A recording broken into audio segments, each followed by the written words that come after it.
مولاي صلي وسلم دائما ابدا على حبيبك خير الخلق كلهم. السلام علیکم ورحمۃ اللہ وبرکاتہ. ناظرین استقبال ہے، سواگت ہے آپ کا viral news live studio Jalgaon Maharashtra India میں. میں آپ کا میزبان مفتی محمد ہارون ندوی. آئیے انٹرنیشنل ٹاپ 5 نیوز دنیا کی 5 بڑی خاص اہم خبروں پر نظر ڈالتے ہیں.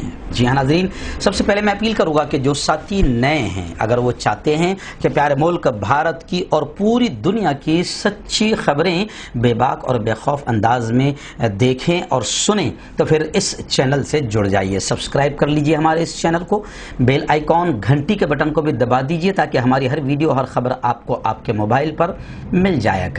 اور ناظرین، ہم روز اپیل کرتے ہیں کہ پلیز یہ ایک پرائیویٹ چینل ہے اور چینل چلانے کے لیے پوری ایک ٹیم کام کر رہی ہے، بڑا روپیہ پیسہ خرچ ہو رہا ہے، اس لیے ہم آپ سے اپیل کرتے ہیں کہ ظلم کے خلاف، ظالموں کے خلاف بے باک انداز میں بولنے والے ایسے چینلوں کو آپ مضبوط کیجئے، فائنینشیل ہیلپ کیجئے، مالی مدد کیجئے.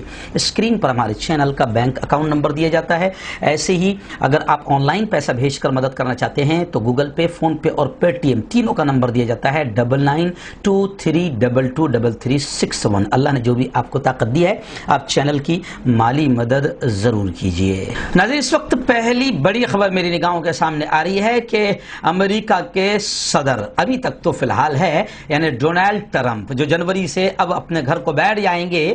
اب کیسے بیٹھیں گے یہ تو میں نہیں کہہ سکتا ہوں، چین سے بیٹھیں گے یا نہیں بیٹھیں گے یہ بھی نہیں میں کہہ سکتا ہوں، لیکن فی الحال ٹرمپ نے جو فوجیں ادھر ادھر بھیجی تھی جیسے افغانستان، صومالیہ وغیرہ، تو اب واپس بلانے کا پروگرام بنا لیا ہے. اور ابھی خبریں آ رہی ہے کہ ٹرمپ نے صومالیہ سے فوج کو واپس بلانے کا اعلان کر دیا ہے اور امریکی فوجوں کے افریقی کمانڈر کو بھی حکم جاری کر دیا ہے. امریکی صدر ڈونلڈ ٹرمپ نے صومالیہ سے امریکی فوج واپس بلانے کے احکامات جاری کر دیے. پینٹاگون کے مطابق امریکہ کے پریزیڈنٹ نے محکمہ دفاع اور امریکی فوج کی افریقی کمانڈ کو بھی آدیش ہدایت جاری کر دی ہے کہ جنوری 2021 کی 15 تاریخ کے بعد صومالیہ میں فوج کی اکثریت کو واپس بلا لیا جائے. بیان میں کہا گیا ہے کہ صومالیہ سے فوج واپس بلانے کے اعلان کے بعد بھی امریکہ کی پالیسی یکساں رہے گی. ہم اپنے وطن کے لیے ممکنہ طور پر خطرہ ثابت ہونے والی تمام انتہا پسند تنظیموں کے خلاف برسرے پیکار رہیں گے. میں آپ کو بتا دوں دوستوں کہ 90 کی دہائی سے خانہ جنگی کے شکار افریقہ کے مسلم ملک صومالیہ میں انتہا پسند مسلح گروپ الشباب کے خلاف صومالی حکومت اور فوج کی مدد کرنے کے لیے امریکی فوج بھیجی گئی تھی. رواں سال ماہ نومبر تک صومالیہ میں امریکہ کے 650 سے 800 تک فوجی موجود تھے. ناظرین، دوسری بڑی افسوسناک خبر اس وقت میری نگاہوں کے سامنے ہے. جی ہاں، بنگلہ دیش کے جو پناہ گزی، بنگلہ دیش میں جو پناہ گزی ہے روہنگیا برما کے مسلمان، خبریں آ رہی ہے کہ ان کو غیر محفوظ جزیرے میں منتقل کیا جا رہا ہے.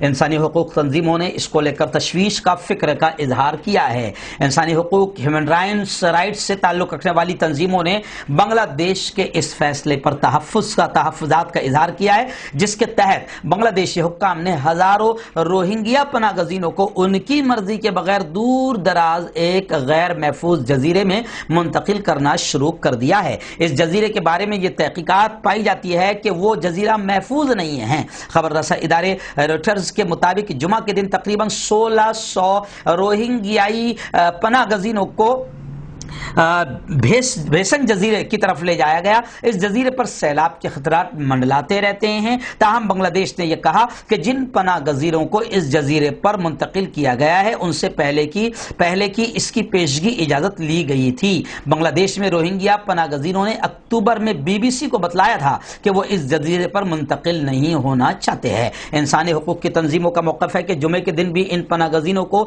اس غیر محفوظ جزیرے پر ان کی مرضی کے بغیر بغیر لے جایا گیا ہے۔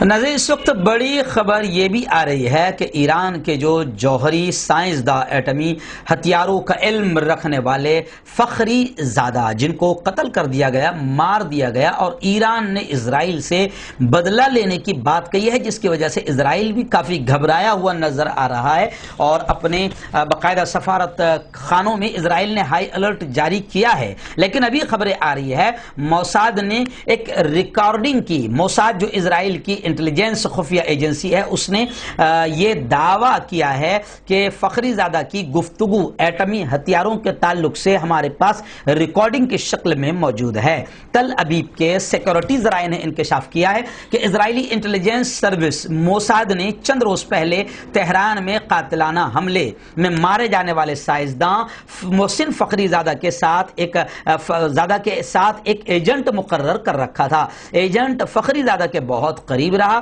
جس نے ایران کے جوہری پروگرام سے متعلق فخری زادہ سے اہم معلومات حاصل کی تھی۔ ذرائع کا یہ بھی کہنا ہے کہ موساد ایجنٹ 1993 میں یعنی 27 سال پہلے فخری زادہ کے قریب ہونے میں کامیاب ہو گیا تھا۔ اس نے ایرانی جوہری سائنسداں کی وہ گفتگو بھی ریکارڈ کر لی تھی جس میں انہوں نے ایران کے جوہری ہتھیاروں کی تیاری اور جوہری وار ہیڈز کی تیاری پر بات کی تھی۔ ناظرین اس وقت بڑی خبر فرانس سے آ رہی ہے۔ جی ہاں، فرانس جہاں پر اب پرتشدد انداز میں مظاہرے ہو رہے ہیں اور اب فرانس کے پریزیڈنٹ گستاخ اور یوں سمجھے کہ پیارے آقا صلی اللہ علیہ وسلم کی شان میں جس نے گستاخی کیا تھا پریشان تو ہوگا، ملک تو ٹوٹے گا، بلائیں اور آفتیں تو آئے گی، کیونکہ گستاخ رسول ہے، اللہ معاف نہیں کرے گا۔ تو خیر اب خبریں آ رہی ہے کہ وہاں پر فرانس میں پرتشدد ہنسک آندولن شروع ہو گئے ہیں۔ داخلی سلامتی کے لیے بنائے قانون کے خلاف احتجاج ہو رہا ہے، مارکیٹوں پر حملے اور گاڑیاں بھی نظر آتش کر دی گئی ہے، متعدد دکانوں میں توڑ پھوڑ کی گئی، جبکہ کئی گاڑیوں کو آگ کے حوالے کر دیا گیا۔ فرانسیسی خبر رساں ادارے کے جاری کردہ تفصیلات کے مطابق پیرس کی مرکزی شاہراہ پر ہزاروں افراد مظاہرے کے لیے نکلے، ان میں زیادہ تر افراد نے سیاہ لباس پہن رکھا تھا اور ان کے منہ پر نقاب تھے۔ فرانس میں داخلی سلامتی کے لیے بنائے گئے قوانین کے خلاف پرتشدد مظاہرے اور آندولن شروع ہو گئے ہیں۔ جی ہاں، خبریں آ رہی ہے کہ سنیچر کے روز تو ہزاروں افراد حکومتی قوانین کے خلاف سڑکوں پر نکل آئے، جن کا کئی مقامات پر پولیس کے ساتھ تصادم بھی ہوا، جھڑپ بھی ہوئی۔ مشتعل مظاہرین نے پولیس تشدد کے خلاف مظاہروں میں کئی دکانوں کو آگ کے حوالے کر دیا۔